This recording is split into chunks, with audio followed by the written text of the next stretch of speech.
हाँ जी सर, क्या हाल-चाल? So we are back with the FMDA का पेपर रिव्यू। यस, ये देखो सबसे पहली बात कि ये रिव्यू मैं सिर्फ़ इसके लिए डाल रहा हूँ, ना ही मैं यहाँ पे आपको बहुत ज़्यादा पेपर डिस्कस करने वाला हूँ, ना ही मैं आपको यहाँ पे सब कुछ बताने वाला हूँ। मैं फटाफट एमसीक्यू के सॉल्यूशन बताऊँगा और फटाफट आपको बताऊँगा कि ओवरऑल पेपर कैसा था। क्यों? क्योंकि आप लोगों में वो रहता है ना पेपर के सर एक बार बता दो कैसा था, फिर हम आगे के पेपर की प्रिपरेशन में शुरू कर जाएँ, ठीक है सर?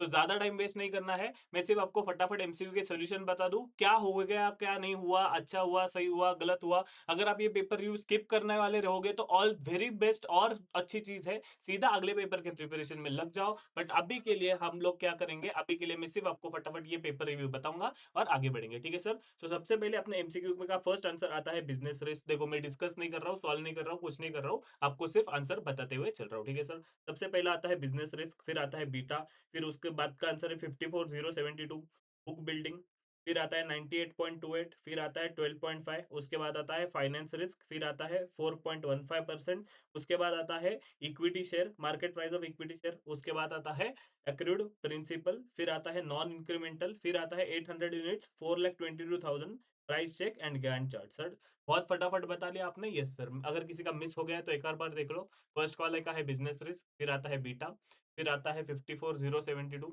फिर आता है बुक बिल्डिंग, फिर आता है 98.28, फिर आता है 12.5%, के बाद finance risk 4.15%, market price and equity shares, ठीक है, एक्रूड प्रिंसिपल, उसके बाद आता है non incremental 800 units, 42 lakh, price check and grant chart, ठीक है सर? ये बताने का सिर्फ एक ही इंटेंशन है कि आप फटाफट आपके दिमाग के जो भी थॉट्स है वो निकाल लो एंड आगे के पेपर में बढ़ो। एग्जाम होने के बाद हम पूरा पेपर जो है वो सॉल्व करने वाले हैं आपके साथ, ठीक है सर? सो पहले दो आंसर्स किसके थे? एज एक्सपेक्टेड जो थेरी आने वाली थी वही थेरी है। उसके बाद आता है सबसे पहले बहुत ये क्वेश्चन बहुत ही ज्यादा सिंपल है। आपको रेशो निकालने बोला है और बैलेंस शीट बनाने बोला है, ठीक है सर? फिर आता है नेट कैश फ्लो वाला स्टेटमेंट। ये थोड़ा सा ट्रिकी किसी को लग सकता है सर, बट बाकी ओवरऑल पेपर ठीक था। उसके बाद एक और अपने को बोला था कॉमन साइज इनकम स्टेटमेंट निकालने के लिए। फिर आता है कॉस्ट ऑफ कैपिटल वाला क्वेश्चन जो हमेशा आपको देखने को मिलता है।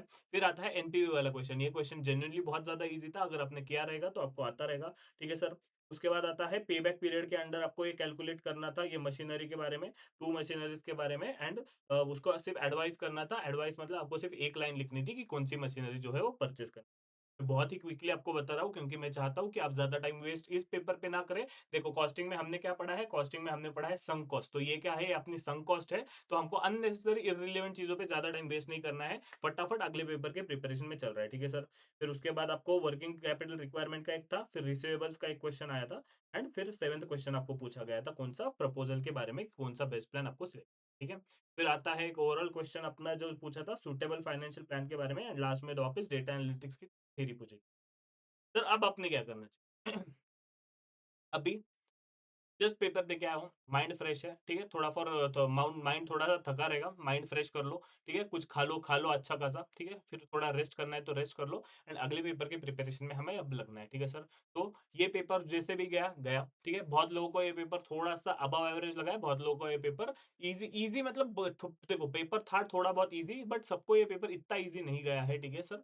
बट थोड़ा सा अबव एवरेज आप बोल सकते हैं, फिर मीडियम कैटेगरी का ये पेपर जो है, जितने मेरे स्टूडेंट से बात हो चुकी है, ठीक है सर? सो अभी हमको क्या करना है? अभी हमको और कुछ नहीं करना है, टाइम वेस्ट नहीं करना है। अगले पेपर के प्रिपरेशन में देखना है, अगले पेपर की स्ट्रैटेजी देख लो। अगर आपने खुद खुद से कुछ प्लान किया है तो उसके अकॉर्डिंग पढ़ो एंड अगले पेपर को अच्छे से परफॉर्म करो, ठीक है सर? सो मिलते हैं आपके साथ अगले वीडियो के अंदर। तब तक this was C Utkarsh Mehta signing of.